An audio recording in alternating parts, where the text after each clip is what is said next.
Hello friends, welcome to the closing remarks lecture. That is, with this lecture we close this course on Introduction to Time Frequency Analysis and Wavelet Transforms. So, hopefully through the 8 units into which we had divided the course, you have obtained a good overview of what is time frequency analysis, the mathematical foundations as well as the practical aspects. If you look at the structure that we have followed for this course, barring the introduction unit, what we have done is we have provided the preliminaries, and in particular we focused on short time Fourier transforms, Wigner-Willi distributions, and spent quite a bit of time on the continuous and discrete wavelet transforms.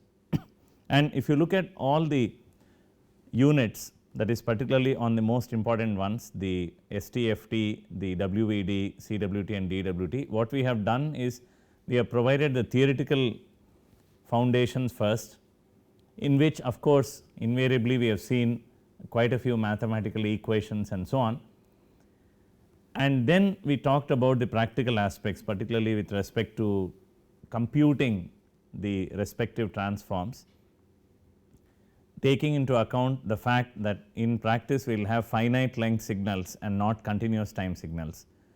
Always continuous time signal analysis is useful to begin with, because it tells us ideally what to expect from the transform, and that is the reason we have started off with the theoretical analysis for each of these transforms or even Wigner-Willi distributions, and then followed it up with the practical implementation parts. And hopefully you appreciate this arrangement because it pleases both the theoreticians and the practitioners.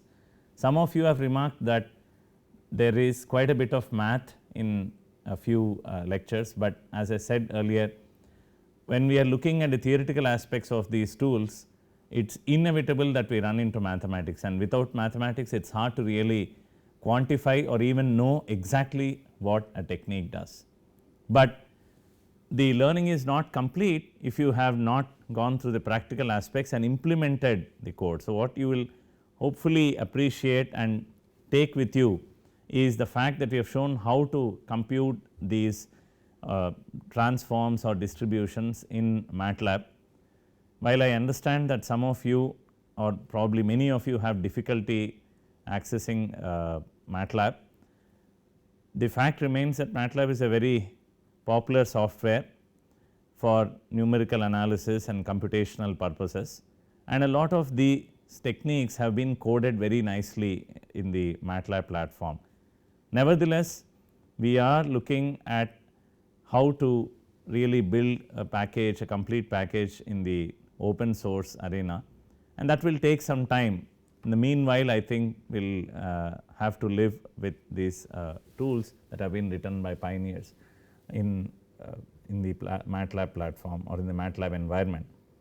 So, what we will do in this lecture is give, of course I have given an overview already, but I will give you a very quick glimpse of some of the advanced stuff that we have not looked at, some of the advanced techniques, and which will hopefully motivate you to look at these techniques in detail. If you have understood all the 8 units fairly well of this course, then you should be in a position to take up further study on your own, and of course you are always welcome to write back to us if you have any questions. And there is one more point that I want to make before we dwell into some of these advanced tools. This is about orthogonality of the wavelet basis, which we have discussed extensively in DWT. Quite often I must have said in many of the lectures that orthogonality or orthonormality means essentially basis functions that are not overlapping with each other. That is not entirely true. In fact, that is not true to a large extent. There are many basis functions that are orthogonal and yet overlapping in time, and the Fourier basis function is one such classic example where I have many sine waves, and these sine waves overlap in time but yet remain orthonormal. And so is the case with DWT as well. just because I am using an orthonormal or an orthogonal wavelet basis in DWT, it does not mean that the bases do not overlap overlap with each other in time. It is only with the Haar wavelets that you have a special situation, as I showed you in one of the concluding lectures of unit 8, that the basis functions and their translates, that is the scaling functions or the wavelet functions and their translates, really do not overlap. But otherwise, if you take the other members of the Dobeschi family and you look at the base function and its translates, they do overlap in time, but the inner product works out to 0, and that is because we make sure that the integer the translation is proportional to the width of the scale, number 1, and in the design of these wavelet basis or scaling function basis, we do impose an orthogonality requirement. So, so to summarize, orthogonal basis functions do not necessarily mean, in fact generally mean at all, that they do not overlap in time. They can be overlapping time, but eventually the inner product should work out to 0. That is the prime requirement for orthogonality. So, with these few words, let me now jump on to the wagon of the 2-dimensional wavelet analysis, which of course we have not discussed at all. Primarily we have looked at analysis of univariate signals, but very often we run into the situation of analyzing 2-dimensional signals, and you know what I am referring to, these are nothing but the images. And once again, images are not necessarily the only 2-dimensional case. I may consider even 2 signals, analysis of 2 signals coming out of a process as a 2-dimensional wavelet analysis, and an extension of this is the multi-dimensional wavelet analysis, which is done in a slightly different manner. So, let us quickly talk about the 2-dimensional wavelet analysis. Essentially what is done in a 2-dimensional wavelet analysis is you take the 2-dimensional signal such as an image and now use 2-dimensional wavelets instead of wavelets in 1 dimension, right. So, what is the consequence of that? Let me just quickly illustrate this idea on an image, and I am not going to talk about any of the math involved, but the basic concept is, if you look at an image, the 2-dimensional wavelet analysis would yield an approximation and details in the horizontal, vertical and the diagonal direction. And the way you arrange this 2-dimensional wavelet transform is shown in the figure here. If you see, the approximation coefficients indicated by S, as usual the notation that we have followed, is arranged in the top left corner, and then you have the details in the vertical direction. That is, remember, details are nothing but variations, right. So, in an image I can walk across from left to right or from bottom to top, that is the horizontal or the vertical directions. The wavelet coefficients T superscript V essentially capture the variations that you encounter when you walk from bottom to top, that is in the vertical direction, and the T subscript H will carry the variations that you will see in the image as you walk from left to right, and then there is a diagonal variation as well. So, all these 3 are captured in the T's, and whatever is left out is the approximation. In fact, it is the other way around, you approximate the image and then whatever is left out is details. As usual, like in the signal, we have what are known as approximation and detail coefficients, and then approximation and detail images. And again the same theory follows, that is, approximation coefficients will be of much smaller in size but poorer in resolution, and the details also will be of much smaller in size than the original image, but will be at different resolutions. So, let me just quickly show you an example. So, here we have the wavelet and the scaling function basis coming out of a Dobeschi 4 wavelet. So, the base wavelet is still a single wavelet, and we construct this 2-dimensional wavelet by taking the tensor product of the wavelets.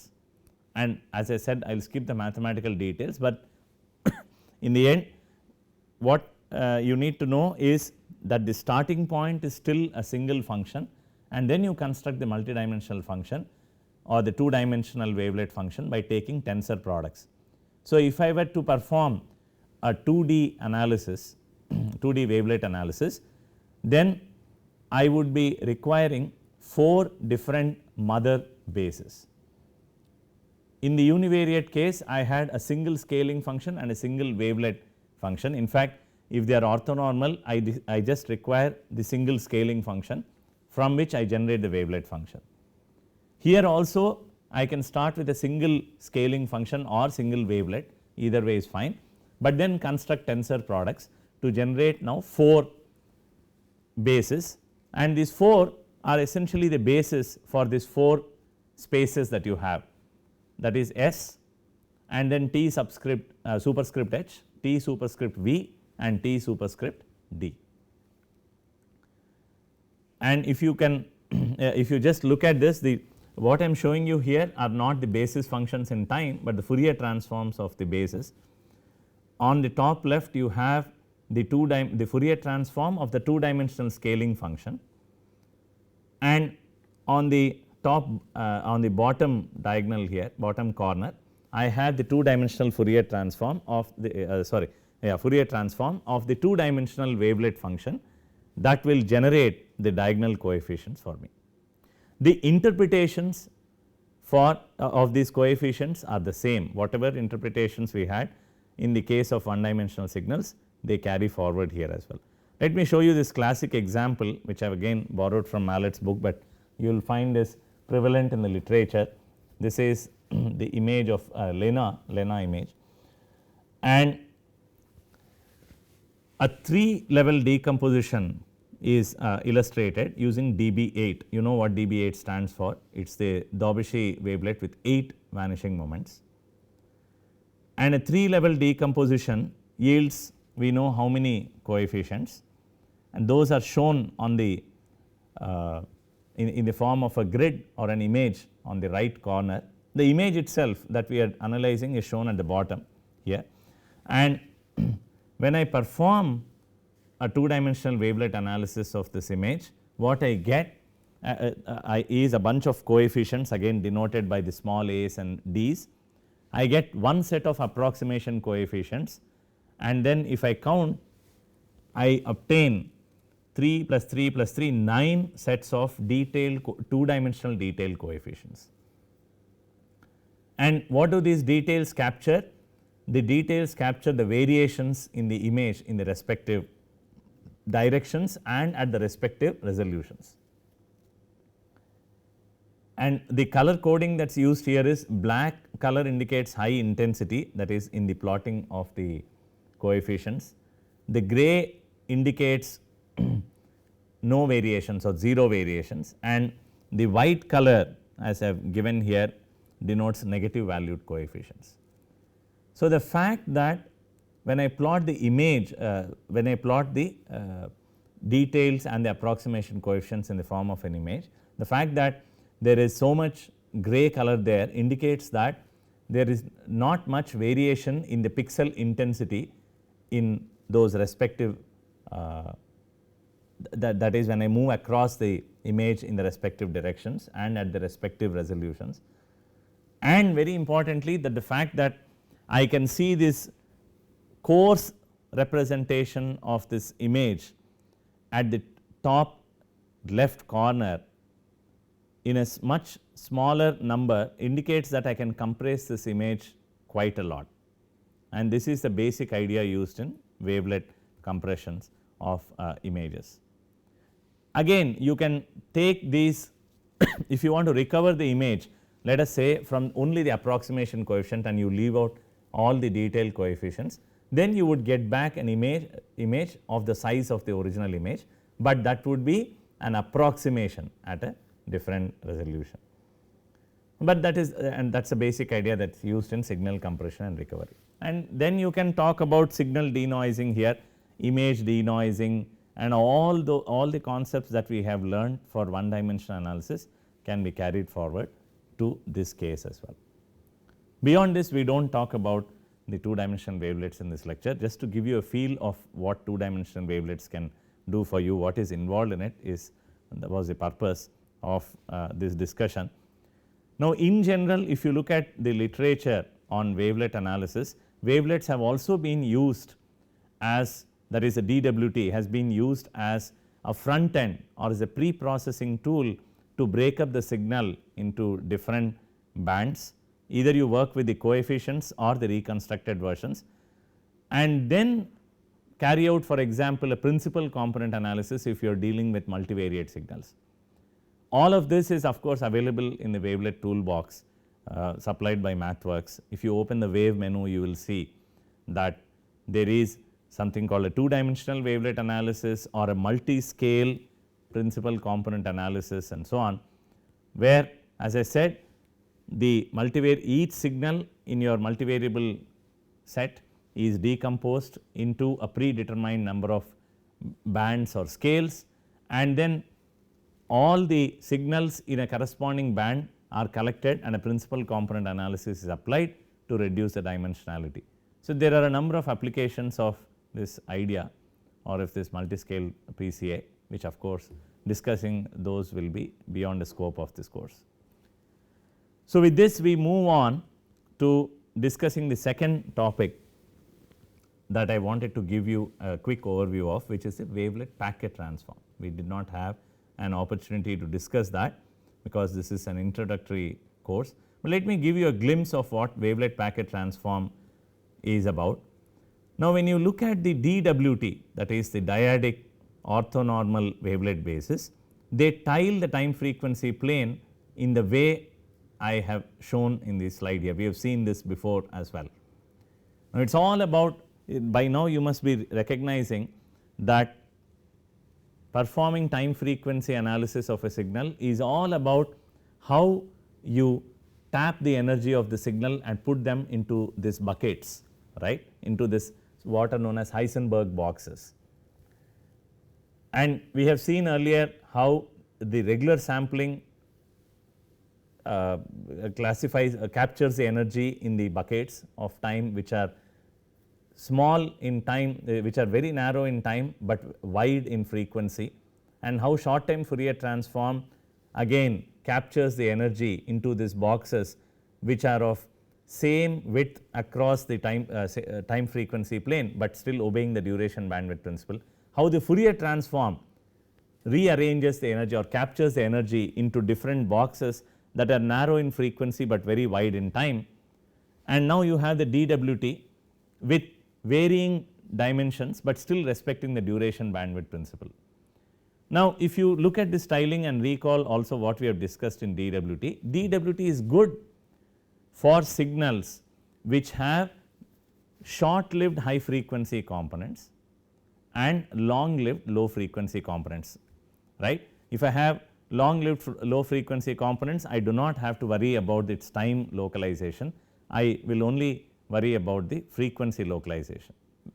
Likewise, if I have a short lived high frequency component, I would be concerned about when that high frequency component existed, in other words time localization, but at the same time I would also like to know what is the frequency band of that high frequency component. Unfortunately, the duration bandwidth principle does not allow me to do that, therefore, I have to get I have to sacrifice the frequency localization. Now, what if a signal does not really have those features? What if the signal has high frequency components that are longer than what the DWT imagines it to be, in which case I do not have to worry so much about the time localization, but then can I build on the can I improve on the frequency localization. There is nothing in DWT that offers you this freedom or luxury of choosing or arbitrary time frequency localization, but with by still respecting the duration bandwidth principle. In other words, I would like to tile the time frequency floor or the plane in a different manner depending on the signal, and DWT unfortunately does not offer you that because it is fixed. everything is fixed. We have fixed what scales we are going to look at, we have fixed what translations we are going to look at. And also this tiling has primarily got to do with the way we have gone about implementing the DWT, which is decomposing the signal into low and high, and then again taking the low frequency component, decomposing it into low and high and so on, but we have never bothered about the decomposing the high frequency components. If I could do that, then I can obtain better frequency localization, right, because as I am going down the DWT tree, I am obtaining improvement on the frequency localization, and that is only in the low frequency direction, not in the high frequency direction. Okay. So, that is the basic motivation for looking at wavelet packet transforms, which offer you flexibility in terms of tiling the time frequency plane, and this was proposed by Mayer, Kaufman and Wickerhauser, and then of course, a lot of other people have significantly contributed. So, let us look at two possible tilings that you could obtain. These are two of the infinite different ways in which you could tile the time frequency plane. On the left you have the tiling where I believe that where the which is suited for signals which have persistent low frequency components, that is the low frequency component lives over the entire duration of the signal, and then I have medium next to the low, I have slightly higher frequency range which probably do not persist for the entire period of time. Then I have mid range which exists for much shorter period of time. When I go to the high frequency range, I believe that the signal has more long versions of those compared to the mid frequency. It is very possible that many signals have this kind of time frequency features. The DWT will not be able to capture those. Again on the right hand side, I have a different kind of tiling which is suited for signals that have long lived medium frequency components and relatively short lived lower or higher than lower frequencies, and then short lived high frequencies. So, it is a mixture that I have and I do not know. Basically, I would like the wavelet transform to adapt itself to the time frequency content of the signal, and DWT is not adaptive, that is the bottom line, right. So, that is why the wavelet packets are very popular, because you can first perform a decomposition of the wavelet packets of the signal onto this so called wavelet packets. Now, we no longer talk of wavelet bases, but they are still bases, but we would like to use the term packets. Essentially what you are doing is you are taking the signal's energy and then putting them into packets, and then you ask yourself, well, which are the packets that are most important. So, there are two steps in wavelet packet transform. One is decomposing the signal into packets, and two, determining which packets are the most optimal ones, that is which wavelet packets are the most informative ones for a given signal. And then you can use certain mathematical or information theoretical measures to determine the most informative wavelet packet bases, the most common of them being the Shannon's entropy, and then only retain those packets and say that, well, these are the most suited bases for the signal, rather than presupposing like the way you do in DWT. So, the rest of the story, the few slides that I have on wavelet packets, is essentially an expansion of what I have just said. So, this is how a typical wavelet packet decomposition would look like. This is a 3-level wavelet packet decomposition. You can quickly compare in your mind what is the difference between this wavelet packet decomposition and that of a DWT. You can see straight away that both the approximations and detail coefficients are being decomposed or being subjected to filtering, unlike only the approximation coefficients that we do in DWT. And of course, this decomposition will go on, and the maximum depth that you can go to depends on the length of the signal. Now, there is one very important point that you have to keep in mind with wavelet packet transforms, which is unlike in DWT, and that fact is the ordering of the sets of coefficients. In DWT, the way you would order, suppose I look at a 3 level DWT, you would have A3, D3 and then followed by D2 and then D1, and they are also corresponding to the increasing frequency bands. A3 would correspond to the lowest frequency band, D3 the higher one, D2 the even higher, and D1 the half of the frequency band, that is pi by 2 to pi if you look at the normalized frequency. That is not the case with wavelet packet transforms. That is, if I look at, for example, let us look at A2, A1, I suppose now you understand the notation here, A2, A1, D2, D1, and then you have A2, D1 and then D2, D1, where I am looking at the second level sets of packets that I have. It does not necessarily mean that D2, for example, A2, D1 that I have corresponds to a lower frequency band than D2, D1. In fact, you will see on the contrary that they are flipped in terms of frequency ordering.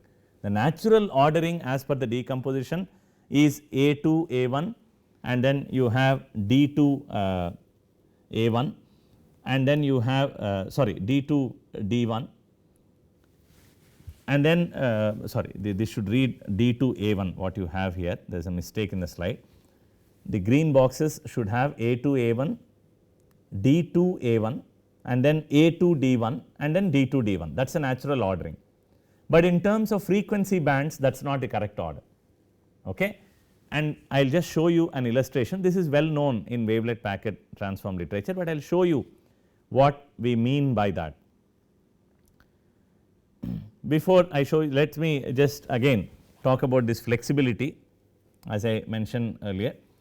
This is once again showing you that the concept that I explained earlier. What you do is in wavelet packet transform, decompose the signal onto a set of wavelet packets now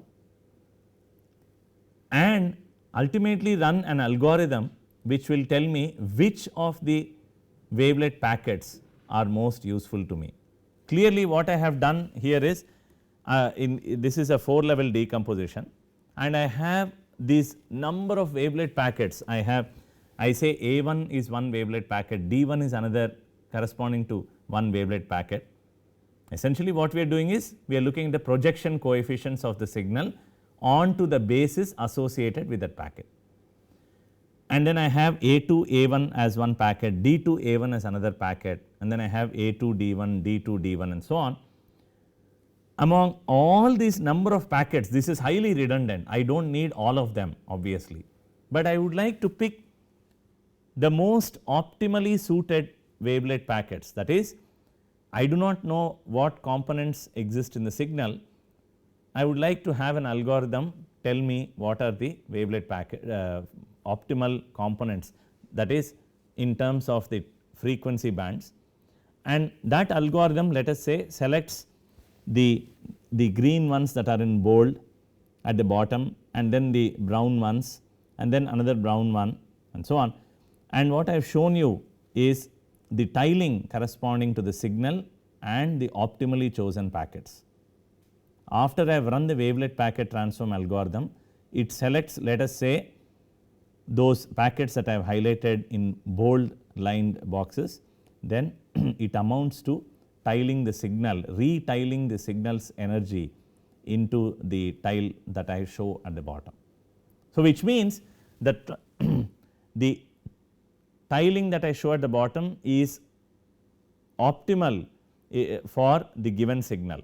That means that the signal's content is actually in the time frequency plane has these characteristics. What are those characteristics? It has short lived high frequency components, it has medium frequencies of a medium duration and low frequencies of a much longer duration.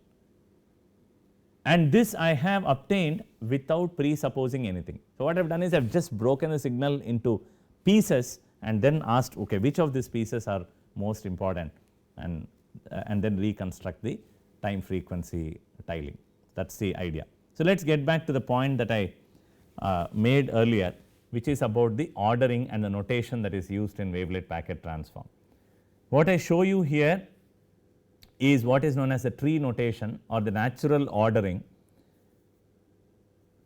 Both, in fact, the tree notation is indicated by the node and the level at which you are looking at.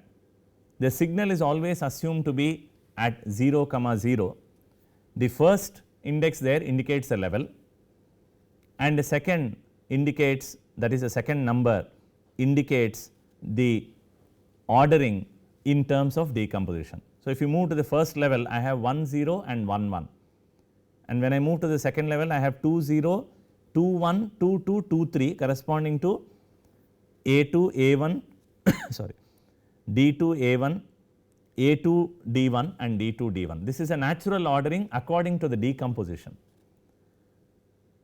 And then likewise for the third level, an alternative notation is to use a single number, which is again indicated in the bracket. We assume that the signal is at node 0, and then 1 0 is at node 1, 1 1 is at node 2, 2 0 is at node 3, and 2 1 is at node 4, and 2 2 is at node 5, and 2 3 is at node 6, and so on. So, in a 2 level decomposition, I would have 6 nodes right, and in a 3 level decomposition I would have 14 nodes. This is the natural ordering. However, if I look at level 2 or level 3, the frequency ordering is not necessarily the same as the natural ordering. What do we mean by this? Let us look at the Haar wavelet packets, the wavelet packet bases that are responsible for generating a 3 level wavelet packet transform.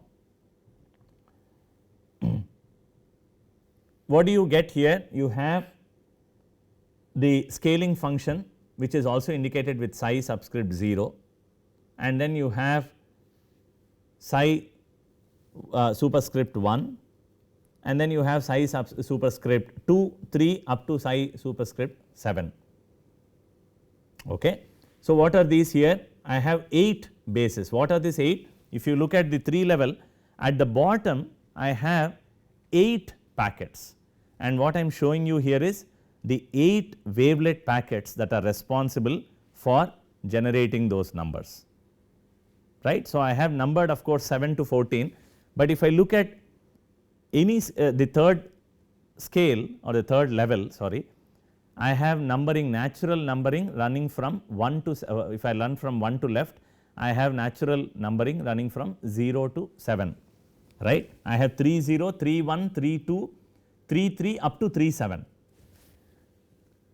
and to obtain the coefficients of the signal at those nodes, I have to essentially project the signal onto these basis functions. So, the psi 3 superscript 0 is nothing but your scaling function that is responsible for generating your A3, A2, A1, and psi subscript 3 superscript 7 is responsible for generating the coefficients corresponding to D3, D2, D1.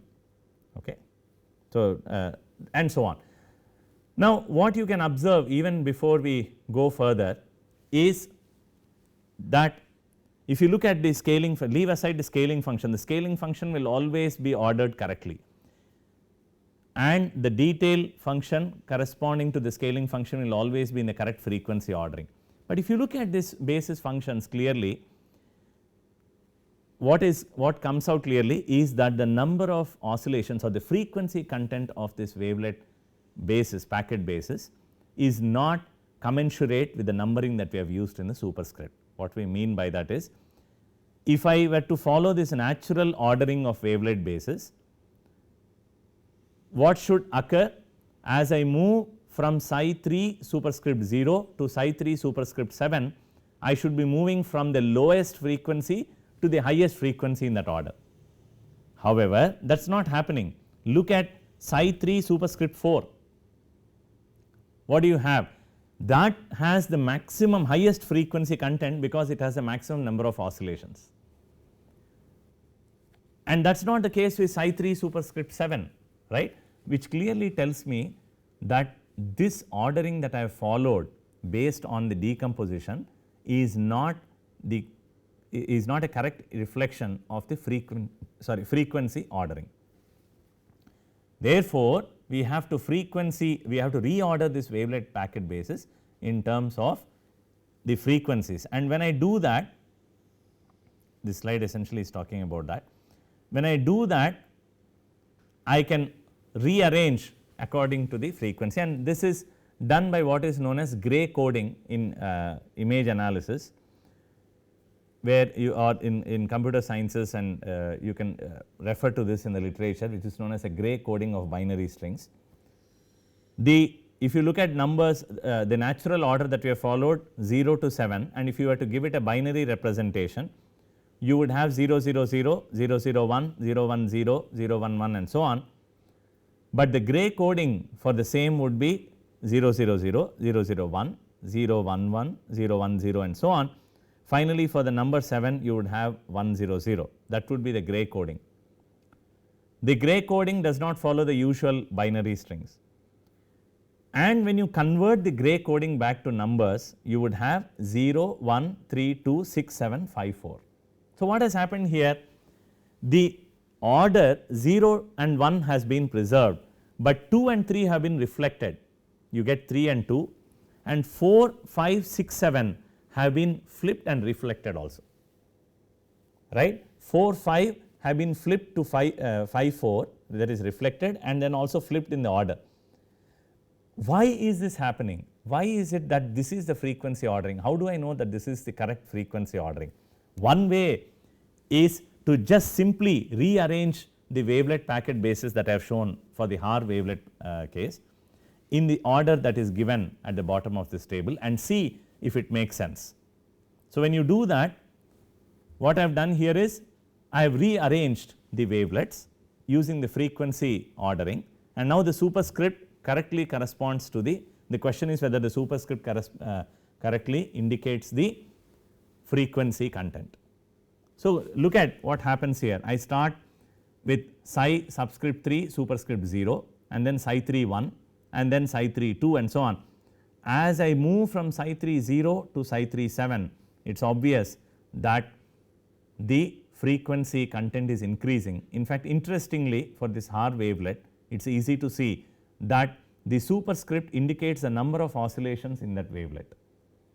So, if I see psi 3 0, there is no oscillation. It better not be, it is a scaling function, right. It is a low pass filter, it should give me approximations. Psi 3 1 has one oscillation, kind of completes one cycle. Psi 3 2 has two oscillations, and when I go to psi 3 7, it has 7 oscillations. So, that number is correctly indicative of the oscillations also.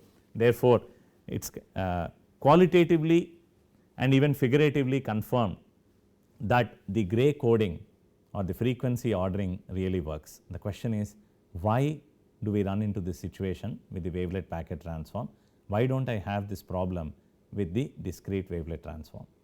The main reason is, when I decompose the high frequency coefficients and I pass it through a low pass filter and a high pass filter, and there is a downsampling involved, there is aliasing, and when I pass a high pass that is high frequency content through a low frequency content filter, low pass filter, and then perform downsampling, it results in aliasing.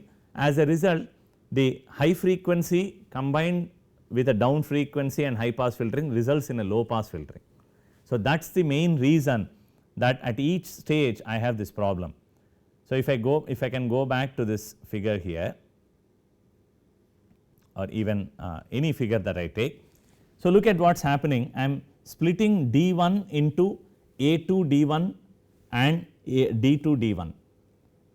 A2 D1 and D2 D1 is the correct ordering in terms of the natural arrangement, but in terms of frequencies they are unfortunately flipped. That is because to generate D2 D1, I have passed D1 through a high pass filter followed by downsampling, and that downsampling introduces an aliasing, that is, the sampling frequency is not really commensurate with the highest frequency that is present. The highest frequency that is present in D1 is pi in terms of normalized frequency, but because I have chosen downsampling and passing it through a high pass filter, that sampling that operation is not sufficient to correctly get the frequencies present in D1, as a result of which they appear as lower frequencies, much lower than A to D1, and that is the main reason why you have this flipping. In a regular course I would have shown mathematical details and the signal processing details associated with this operation, but that is the primary reason. So, the summary is the natural ordering is not the same as frequency ordering. So, you have to go through a frequency reordering, right. There are many demonstration examples in MATLAB. If you open wave menu or if you open MATLAB's documentation on wavelet packet transforms, there are simple examples that show you why this frequency ordering is important, and I suggest that you go through these examples in detail. In fact, MATLAB's toolbox will also allow you to compute both the natural ordering and the frequency reordering. Now, the final point is about choosing the optimal basis. As I said, if once I decompose a signal onto wavelet packet basis, what I need to know is which of these wavelet packets are really suitable for or suited for the given signal. And as I mentioned earlier, you have to basically determine, one normally determines that by evaluating some kind of an information criterion, or you can use a thresholding operation, whichever you want. There are a number of ideas out there in the literature. You can say, well, I am going to really ignore all those wavelet coefficients that I have generated in the wavelet packet tree that are below a threshold and only retain those bases that are above a threshold, or you can use an entropy criterion, which is very common. So, let me just show you quickly on an example how the optimal wavelet packets would look like for a hyperbolic chirp. So, I performed a wavelet packet transform of a hyperbolic chirp and determined what are the optimal sets of coefficients, in other words what are the optimal sets of bases that are required to represent the signal using Shannon's entropy criterion. This is an example given in Mallet's text. I have just regenerated it. You can nicely see that this algorithm has nicely extracted the optimal basis. What you see on the bottom is essentially the bases that have been retained, that is the sets of coefficients that have been retained for the signal in the time frequency plane. On the y axis I have frequency and on the x axis I have time, and it is showing me which time frequency tiles are important for the signal. And you can clearly see, because this is a hyperbolic chirp, it begins with low frequencies and it stays for long periods of time, and with the passage of time the high frequencies really come in and they live for shorter periods. And the algorithm has correctly detected that in the initial times I need tiles that are long in time, broad in time, but narrow in frequency. Of course, I can afford them to be, and as I proceed up further, the high frequencies are short lived and it really picks up the duration that is required, that is the time frequency tile that is required for representing the signal. So, this is how wavelet packet decompositions work. Essentially what you have is a bunch of is an adaptive basis algorithm. It is not truly adaptive because still you have fixed the wavelet, but it is adaptive in the sense that the time frequency tiling is adaptive. That is the main point. Okay.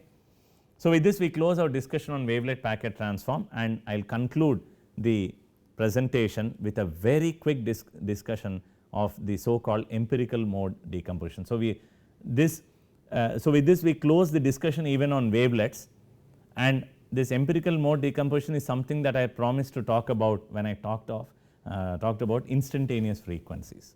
If you recall, the concept of instantaneous frequency as was conceived by Wigner and particularly by Willy who really relooked at Wigner distributions and so on in a parallel work in the framework of instantaneous frequencies. We realize there that the instantaneous frequency definition, which is the derivative of the phase in the analytic representation of a signal, has its limitations. It is only applicable when the signal has a single instantaneous frequency at a given time, that is monocomponent a monocomponent signal.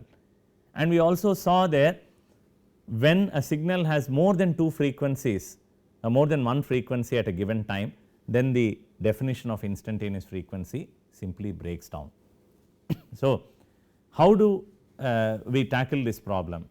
This particular issue was addressed by Huang in his seminal work. It is a celebrated paper. It is where he introduces this concept of Hilbert, or this tool called Hilbert-Huang transform, which is based on the idea of what is known as an empirical mode decomposition. Empirical because you are deriving it from data. What is this mode? The mode there corresponds to a monocomponent mode of the signal. When I have a signal which is not monocomponent, the basic idea is to decompose the signal into different components, exactly like in wavelet analysis, but the criterion is different. The criterion is that each component of the signal should be monocomponent. Why?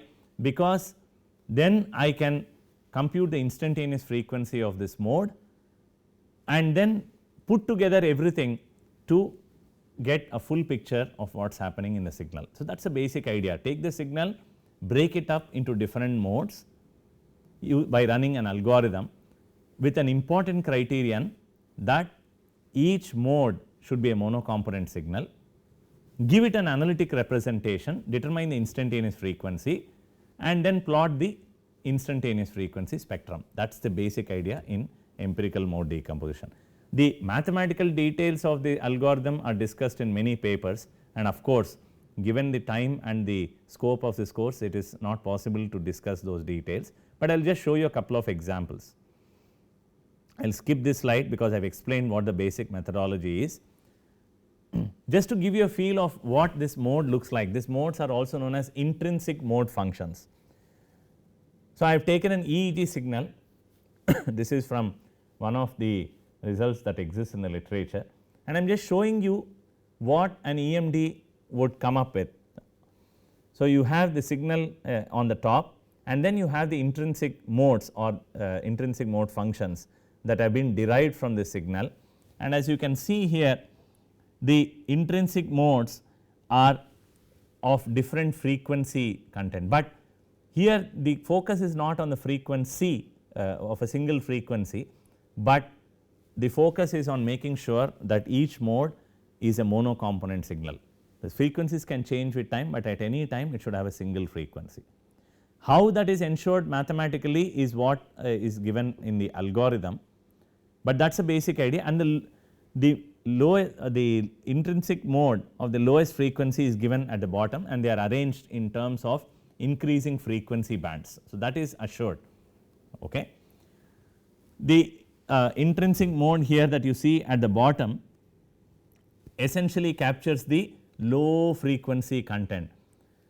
And now what you can do is two things. Of course, you can compute instantaneous frequencies for each of these modes, or you can say, well, not all modes are desirable, that is I am not interested in all the modes, because some of these modes may correspond to noise, exactly the same way we did in DWT, where we split the signal, we decompose the signal into different bands, and then we said I know that high frequency bands correspond to noise, and therefore I am going to throw away those high frequency bands and only retain the low frequency ones, and that gave rise to thresholding algorithms and so on. I can apply a similar idea here. I can apply some criterion to retain and discard the IMFs as I feel right for that application, and there are a few methods that are available in the literature, but I am not going to talk about that. I just want to conclude this with two examples to show you that the instantaneous frequency spectrum or so called Hilbert-Huang spectrum does bring out the instantaneous frequencies present in the signal correctly. So, if you recall, this is an example that we had used in highlighting the limitations of the definition of instantaneous frequency, right, where if I use the regular definition or the traditional definition of instantaneous frequency for the signal, I would get weird results, because the instantaneous frequencies would be an average and a difference and a complicated nonlinear functions of the two frequencies, whereas the Hilbert-Huang spectrum that is shown on the right correctly picks the two frequencies that have been used in synthesizing this signal. So, what has gone through, that is what the signal has gone through in moving from plot A to plot B, is that the signal has gone through an EMD where we have generated a number of IMFs, and the number of IMFs is determined automatically by the algorithm and then we construct we determine the instantaneous frequencies for each of those components and plot the instantaneous frequency spectrum, that is a plot of instantaneous frequency versus time, which is also known as the Hilbert-Huang spectrum. This is what eventually I want. I would like to know what frequencies are present, and you can see it as a very fine picture of the frequency versus time. You can obtain this by subjecting the signal to a wavelet transform or a short time Fourier transform and evaluating the ridges. Remember, the ridges of the spectrogram or the CWT will give you the instantaneous frequencies. So, as a simple exercise, you can compare the ridges that you obtain from the spectrogram or the scaleogram with the Hilbert-Huang spectrum and see which is better for yourself. You can see. The final example is that of a frequency modulated signal. So, I have a cosine where the frequency is being modulated. If there was no frequency modulation, it would be simply cosine omega t, and just for your reference I am showing you the Fourier spectrum, and what you see on the right is the Hilbert-Huang spectrum. It has beautifully picked up the frequency modulation. What kind of modulation do I have here for the frequency? A sinusoidal modulation. How do I know that? I have this epsilon sin omega t, right, and that is exactly the sinusoidal modulation that I have, and the sinusoidal modulation is correctly picked up by the Hilbert-Huang spectrum. Of course, I have made Hilbert-Huang spectrum look very nice through these examples, but there are also certain limitations. For example, there is no control on the number of IMFs that it generates, and it is very hard to perform a theoretical analysis of the properties of these IMFs when you have noise and so on. But there have been significant improvements and variations of this basic idea. You have today what is known as ensemble empirical mode decomposition, which allows you to handle noise in a very nice manner, and there is extension of this Hilbert-Huang spectrum or EMD for univariate signals to the multivariate case, which is known as the multivariate EMD, which also works beautifully. But every technique has its limitations, and this is what you should remember. And the second fact that you should remember is like basis like information, and like information like basis. What I mean by this is, if you choose a particular tool, you will get only information that is commensurate with the properties of the analyzing functions, and if you want a certain information coming out of the signal, then you have to choose the appropriate basis. So, rather than sitting and criticizing this technique does not work for me and dismissing it, you should upfront ask yourself what you want from the signal and then choose the tool. There is no universal solution to any to all your time frequency analysis problems. You have to pick the one that suits your application, and always remember there is always a fixed basis and an adaptive basis. So, the question is whether you want a fixed basis or an adaptive basis. Hilbert-Huang transform works with adaptive basis because it is deriving the basis out of data, whereas CWT, DWT, Fourier transform, short time Fourier transform are all fixed basis. Wavelet packet transform is intermediate, it is not fully adaptive, it is semi adaptive basis, although many pieces of literature will claim that it is adaptive. Remember, it is only semi adaptive. So, with this I will conclude this lecture as well as the course. Hopefully, you have enjoyed the course videos, and they have been very informative for you. And as always, if you have any questions or any queries, feel free to write to us. Thank you, and enjoy yourself working out these tools. Bye for now.